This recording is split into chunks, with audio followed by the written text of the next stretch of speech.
हर कहानी कुछ कहती है। दोस्तों आइए सुनते हैं आज की कहानी क्या कहती है। कहानी शुरू करूं से पहले आपसे निवेदन करूंगा कि अगर आप इस चैनल पर नए हैं तो इस चैनल को सब्सक्राइब जरूर कर लीजिएगा। आज की कहानी का नाम है तरकीब।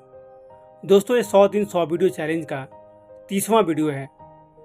आशा करता हूँ आप लोगों को बाकी वीडियो पसंद आ रही होंगी। बाकी के वीडियो देखने के लिए आप चैनल पर प्लेलिस्ट है, उस पर जाकर आप देख सकते हैं। तो आइए शुरू करते हैं आज की कहानी।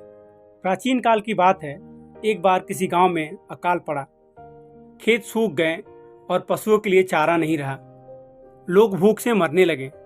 रोजगार के साधन के अभाव में गरीबों के लिए एक जून का रोटी जुगाड़ करना भी मुश्किल हो गया। गांव का जमींदार एक लोभी और अत्याचारी व्यक्ति था। धन ही उसके लिए सब कुछ था। उसके गोदामों में अनाज भरा हुआ था, किंतु उसने वाजिब दाम पर गांव वालों को बेचने के अलावा आसपास के बाजारों में ऊंचे दाम पर बेचने लगा। फिर गांव के भूखे लोगों ने एक बार सभा की। एक ने कहा, हमें गांव के जमींदार से अनाज देने के लिए प्रार्थना करना चाहिए। सभा में बैठे एक नौजवान ने कहा, प्रार्थना करने से वो कंजूस हमें कुछ भी नहीं देगा, अतः मैं उसके घर जाकर अपनी एक युक्ति से उसके यहाँ से अनाज लेकर आता हूँ। ग्रामीणों को विश्वास नहीं हुआ कि नौजवान को उसकी योजना में सफलता मिलेगी, किंतु सबने उसकी बात मान ली। नौजवान जमींदार के भोजन घर के खिड़की के नजदीक बगीचे के तरफ एक पेड़ के पीछे चुपचाप छिप जाता है। जमींदार अभी भोजन करके खिड़की के पास आया ही था। वो नौजवान को बगीचे में खड़ा देखकर जमींदार बोला, कौन है वहाँ? बगीचे में खड़ा क्या कर रहा है? नौजवान ने कोई जवाब नहीं दिया। जमींदार क्रोधित होकर उसके पास गया और बोला, बहरा हो गया है, सुनाई नहीं देता तुम्हें? मैं पूछ रहा हूँ यहाँ क्या कर रहे हो तुम? उस नौजवान ने कहा, मैं कुछ नहीं, मैं इस पेड़ पर छबील पक्षी का घोंसला ढूंढ रहा हूँ। कल मैंने उसे इसी पेड़ पर बैठे हुए देखा था। जमींदार ने पूछा, छबील पक्षी? वो कौन सा पक्षी है? उसने आश्चर्य से पूछा। वह पक्षी बड़ी मुश्किल से दिखाई देता है। वह जिस पेड़ पर घोंसला बनाता है उसमें चमत्कारी संजीवनी बेल बूटी होती है। नौजवान ने कहा, संजीवनी बेल बूटी? जमींदार पूछा। हाँ, छबील पंछी अपना घोंसला संजीवनी बेल बूटी से ही बनाता है, जिसमें अद्भुत शक्ति होती है। अच्छा, क्या शक्ति होती है? पहली बात तो ये कि वो बहुत कीमती होती है, सोने से भी अधिक कीमती।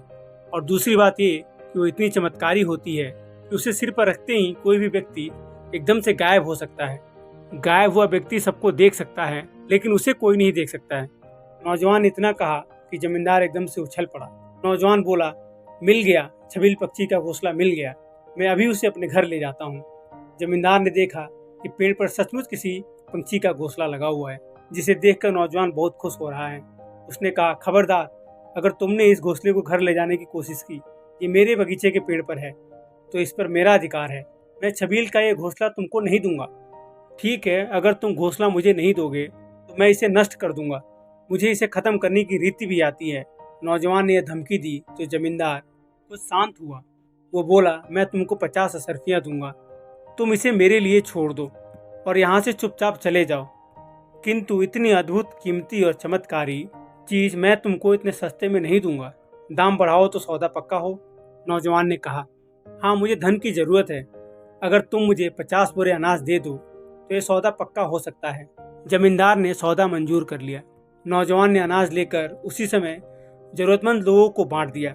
उधर जमींदार ने अपने नौकरों को आदेश देकर पेड़ से वो घोंसला सुरक्षित उतरवा लिया और अपनी पत्नी के सामने उस घोंसले से एक एक तिनका निकालकर अपने सिर पर रखना शुरू कर दिया और पूछा, सच बताओ, क्या मैं तुम्हें दिखाई देता हूँ? पत्नी बोली, साफ दिखाई देते हो। जमींदार बार बार अलग अलग तिनका सिर पर रखकर दोहराता रहा, ठीक तरह से देखकर बताओ, क्या मैं तुम्हें दिखाई देता हूँ? उसकी पत्नी तंग आ गई, चिल्लाकर बोली, मुझे कुछ दिखाई नहीं देता, अब तुम यहाँ से जाओ। जमींदार खुश होकर बाहर निकल पड़ा। सबसे पहले वह गांव के हलवाई की दुकान पर गया और वहां बन रही जलेबियां उठाकर बिना दाम पूछे और बिना चुकाए ही चल पड़ा। हलवाई ने समझा जमींदार है, दाम चुकाना भूल गया होगा, तो मैं उसको बाद में ले लूंगा, अतः वो कुछ बोला नहीं। थोड़ी देर बाद जमींदार एक आभूषण विक्रेता की दुकान में बेधड़क घुस गया और आभूषण बटोरने लगा। दुकान के कर्मचारियों ने उसे तुरंत धर दबोचा। पहले तो उसकी खूब पिटाई की, फिर उसे पुलिस के हवाले कर दिया। उसे अपनी जमानत देनी पड़ी। जमींदार समझ गया कि उसके साथ धोखा हुआ है, लेकिन इससे उसे सीख भी मिल गई कि अकाल के कठिन दौर में लोगों को सहायता नहीं करने के कारण ही उसकी ये गति बनी है और उसे सजा भी मिली। भविष्य में उसने सबकी मदद करने की कसम खाई। उसे उस नौजवान की चतुराई और अपनी मूर्खता पर भारी पश्चाताप हुआ। दोस्तों, आशा करता हूँ आपको कहानी पसंद आई होगी। पसंद आई है तो दोस्तों के साथ शेयर कीजिएगा, वीडियो को लाइक कीजिएगा और भी कहानियों के लिए चैनल को सब्सक्राइब जरूर कीजिएगा। मिलता हूँ अगले वीडियो में, तब तक के लिए राधे राधे।